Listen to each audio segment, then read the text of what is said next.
et bienvenue sur Bloc Moteur. On se retrouve pour le rendez-vous trimestriel de l'actu moteur. Et si vous aimez nos vidéos, bien entendu, je vous invite à vous abonner à la chaîne YouTube, à activer les notifications, à mettre le petit pouce positif ou négatif si vous n'avez pas aimé cet épisode, et surtout à donner votre avis en commentaire, à partager, inviter vos amis à retrouver nos vidéos. Aujourd'hui, on se retrouve donc pour cet actu moteur un peu spécial, tourné sur les élections. C'est pour ça notamment qu'il y a certains sponsors qui n'apparaissent pas en début de vidéo, puisque même si nous gardons notre liberté d'expression, et c'est comme ça que sont convenus tous les partenariats, nous tenons pas à aller à l'encontre de l'image de nos sponsors, donc d'où cette vidéo entre guillemets sans certains sponsors qu'on peut avoir. Il n'y a pas eu de rupture de contrat, je vous l'informe tout de suite. Au sommaire aujourd'hui, donc des élections passées et à venir à l'impact direct pour vos autos. Thème numéro 2, les Fiat 500 électriques créent du chômage. Thème numéro 3, une nouvelle voiture électrique à moins de 20 000 euros. Thème numéro 4, Volkswagen n'a pas mis le clap de fin au Golf Sportive. Numéro 5, le thème donc, la fin du Mirage électrique. Numéro 6, Bloc Moteur a fait son premier rassemblement. Thème numéro 1, des élections passées et à venir qui auront un impact direct pour vos autos et motos. Le 9 juin ont eu lieu les élections européennes de vos députés. L'Europe est une institution qui dicte la direction que les pays doivent prendre sur certains domaines, notamment sur l'automobile. On a vu les exemples avec le contrôle technique moto ou bien encore des choses sur les moteurs thermiques, comme l'interdiction normalement des voitures thermiques neuves en 2035. Sur celle passée, donc, le mouvement écologique perd beaucoup de pourcents par rapport aux élections précédentes, et c'est plutôt une bonne nouvelle pour nous, défenseurs du moteur thermique, puisque cette famille des politiques défend ardemment la fin de ces voitures thermiques, mais aussi des voitures tout court en centre-ville. Vous pouvez ainsi avoir espoir qu'à moyen et long terme, vos belles voitures ne soient pas interdites en centre-ville, qui vous force à prendre le bus à côté de Jean-Jacques de la sécheresse, qui n'a pas pris de douche depuis 2 siècles. Voilà, vous pouvez donc avoir espoir d'éviter d'avoir les mauvaises odeurs. Quant à l'élection à venir, elle aura aussi toute son importance. Ces élections vont déterminer un futur gouvernement qui aura à charge de prendre des mesures globales sur le pays et donc sur l'automobile. Ainsi, sachez que tout vote en faveur d'une famille politique à connotation écologique entraînera de facto des mesures destructrices à l'égard de vos véhicules, comme des contrôles techniques toujours plus rigoureux, notamment sur les émissions d'échappement, qui n'ont rien à voir avec la sécurité routière, but premier du contrôle technique. Néanmoins, prudence, le fait d'aller sur un choix opposé ne garantit pas la pleine réussite et la réintégration totale de l'automobile à sa juste place. En effet, d'irréductibles écologistes pourraient bien se cacher au sein d'un fameux Conseil d'État. Vous savez, ce même conseil qui a ordonné le contrôle technique moto.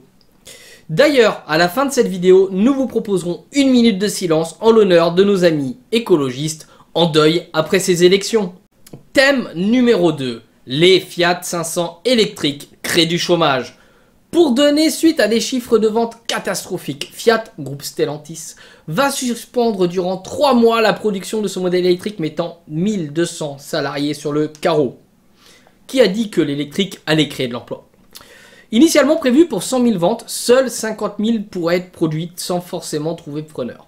C'est donc un triste coup dur pour les salariés de Mirafiori, l'usine Fiat en Italie, qui auraient sans doute pu conserver le plein emploi avec des Fiat 500 en thermique.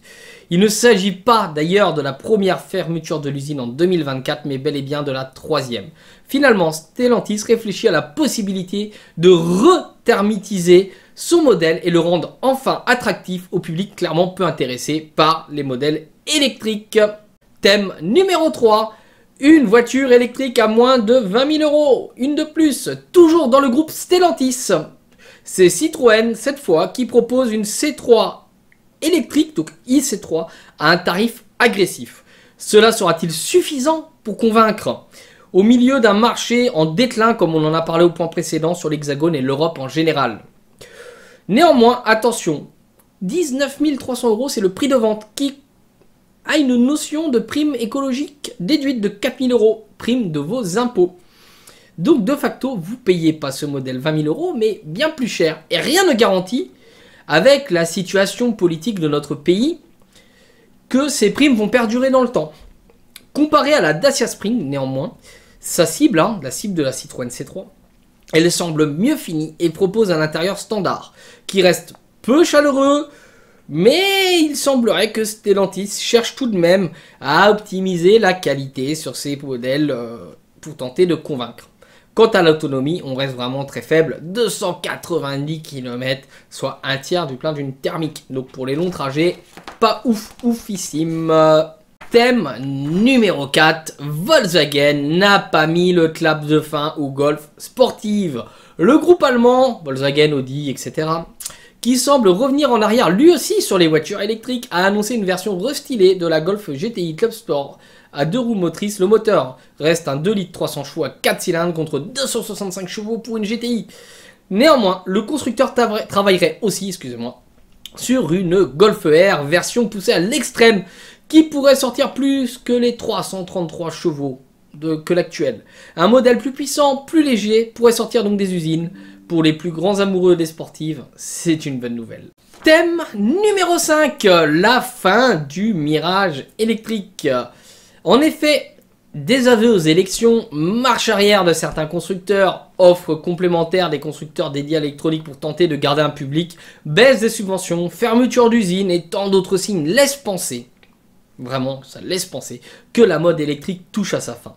D'après nos petites oreilles sur des rassemblements automobiles, notamment auprès d'élus locaux ou autres, qui peut y avoir dans divers secteurs, parce qu'on écoute un peu partout ce qui circule, et les utilisateurs sur les réseaux sociaux, parce qu'on navigue, clairement l'électrique ne fait pas l'unanimité. Certains le défendent, mais très peu.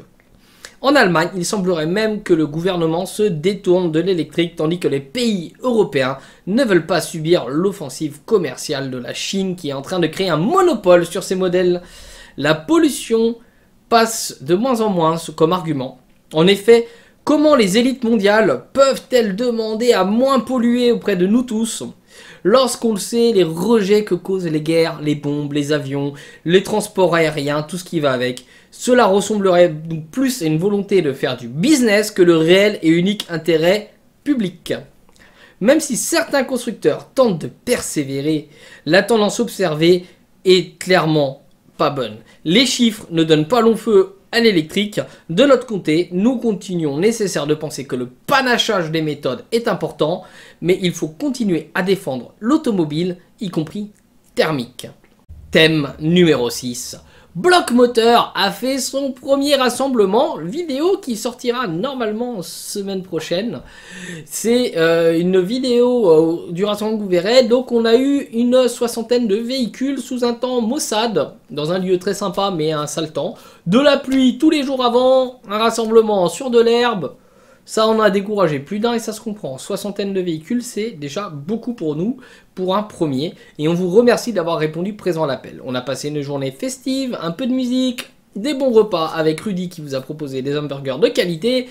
Et tout ça autour de l'automobile. Et que de plus demander automobile et motomobile parce que nos amis motards ont répondu présent à l'appel. Et ça, c'est vraiment fun. Et puis on a passé une super journée tous ensemble qu'on espère vous faire découvrir la semaine prochaine en vidéo. La rumeur dit qu'on s'était bien éclaté et qu'on remet le couvert le samedi 27 juillet de 11h à 19h à Châtillon-sur-Loire dans le 45.